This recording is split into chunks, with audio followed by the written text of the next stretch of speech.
नमस्कार, आप देख रहे हैं खबर उत्तराखंड और मैं हूं आशीष तिवारी। उत्तराखंड में पिछले कुछ दिनों में अपराध का ग्राफ बढ़ा है, इस बात में कोई दो राय नहीं है। और इस अपराध के ग्राफ के बढ़ने के बाद राज्य की कानून व्यवस्था सवालों के घेरे में है, इसमें भी कोई संदेह नहीं है। लेकिन मुख्यमंत्री पुष्कर सिंह धामी, जिनके पास गृह विभाग आता है और उसी गृह विभाग के पास पुलिस का कामकाज आता है, वो क्या कर रही है, ये एक बड़ा सवाल है। क्या होम डिपार्टमेंट और पुलिस अपने काम को बखूबी निभा पा रहे हैं, ये बड़ा सवाल है। और क्या मुख्यमंत्री पर सवाल उठाया जा सकता है कि वो अपने विभाग के कामकाज को ढंग से नहीं कर पा रहे हैं या फिर उनकी लगाम कहीं ढीली हो रही है। आगे बढ़े इससे पहले आपसे एक रिक्वेस्ट है कि अगर आप हमें फेसबुक पर देख रहे हैं तो पेज को फॉलो करिएगा, अगर यूट्यूब पर देख रहे हैं तो चैनल को सब्सक्राइब करिएगा, बेल आइकन जरूर दबाइएगा। उत्तराखंड में और खास तौर पर हरिद्वार में दो ऐसी घटनाएं हाल ही में हुई हैं जिनके बाद राज्य की कानून व्यवस्था सवालों के घेरे में आ गई। ऋषिकेश में जहां एक और पत्रकार पर जानलेवा हमला हुआ, शराब माफिया पर इसका आरोप लगा, ये घटना अपने आप में समूची पुलिसिंग पर सवाल उठाती है। क्योंकि जिस हिसाब से पत्रकार जिस पर हमला हुआ और जिस तरीके से उसके ज़रिए हमेशा ही खबरें दिखाई गई शराब माफिया के खिलाफ, और उसके बाद मनबड़ शराब माफिया पत्रकार पर हमला करने उतर आता है, इससे ये समझा जा सकता है कि पुलिसिया इकबाल में पिछले कुछ वक्त में कितनी कमी आई होगी। दूसरी सबसे बड़ी घटना जो हरिद्वार में हुई वो अपने आप में हैरान करने वाली है। हालांकि ऐसी घटना पहले भी हो चुकी है इसी राज्य में, लेकिन एक बार फिर ऐसी घटना का होना ये बताता है कि हमारी पुलिसिंग में अभी भी बहुत अधिक सुधार की ज़रूरत है। दरअसल जिस वक्त देश के उपराष्ट्रपति राज्य में हो और समूची राज्य की पुलिस अलर्ट पे हो, उस दौरान हरिद्वार जैसी जगह पर दिन के उजाले में 12 मिनट के भीतर 5 करोड़ रुपए की ज्वेलरी की डकैती हो जाती है, ये अपने आप में पुलिसिंग पर सवाल तो उठाता ही है। इन दोनों ही घटनाओं के बाद पुलिस कई तरीके के सवालों के घेरे में आ गई।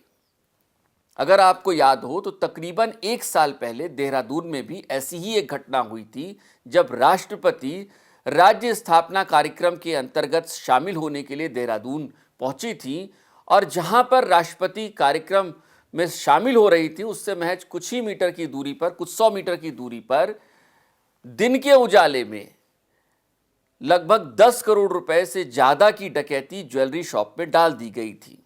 हालांकि पुलिस ने इस पूरे मामले में बहुत उस पर दबाव था, देहरादून पुलिस पर, उसने इस पूरे मामले का खुलासा किया। खुलासे के बावजूद अब तक माल की रिकवरी पूरी तरीके से नहीं हो पाई है, यह भी एक इस पूरे मामले का सच है। ऋषिकेश में जिस तरीके से पत्रकार पर हमला हुआ, उसके बाद अब जो एसओजी, देहात की एसओजी थी, उसको भंग तो कर दिया गया है, लेकिन सवाल ये उठता है कि क्या पुलिस के आला अधिकारियों के पास इस बात का कोई इनपुट पहुंचा है कि शराब माफिया और एसओजी या किसी और पुलिसकर्मियों की, कुछ और पुलिसकर्मियों की इस पूरे मामले में मिलीभगत तो नहीं है?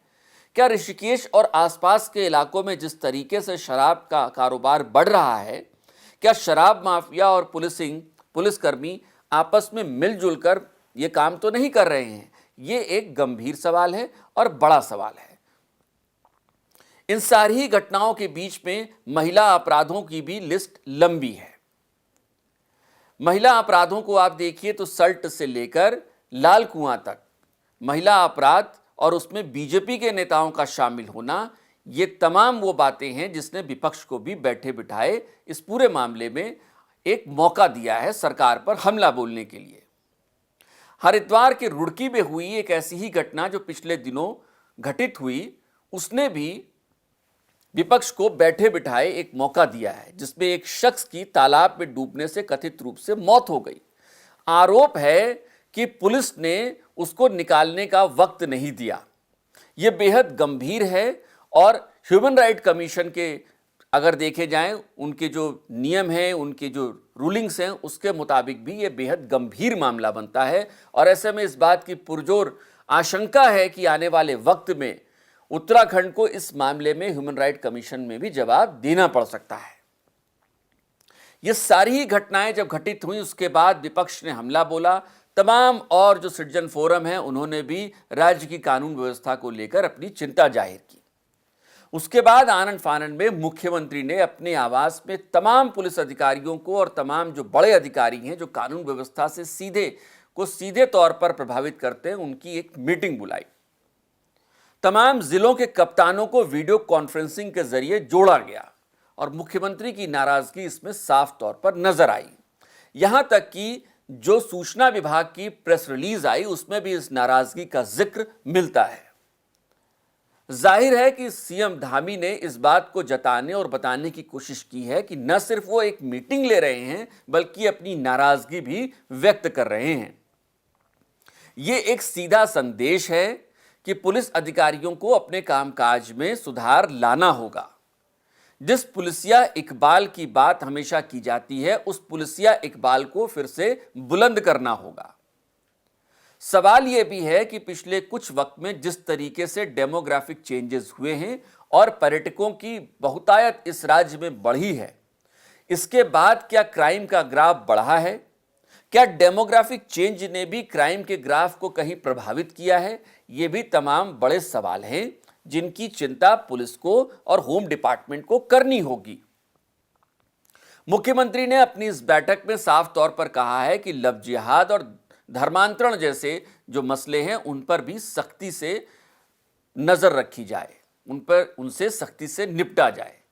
इसके साथ ही डेमोग्राफिक चेंज को लेकर भी मुख्यमंत्री ने चिंता जाहिर की है और कहा है कि डेमोग्राफिक चेंज को लेकर भी जिस तरीके से बदलाव हो रहे हैं, उस पर कड़ी निगाह रखी जाए।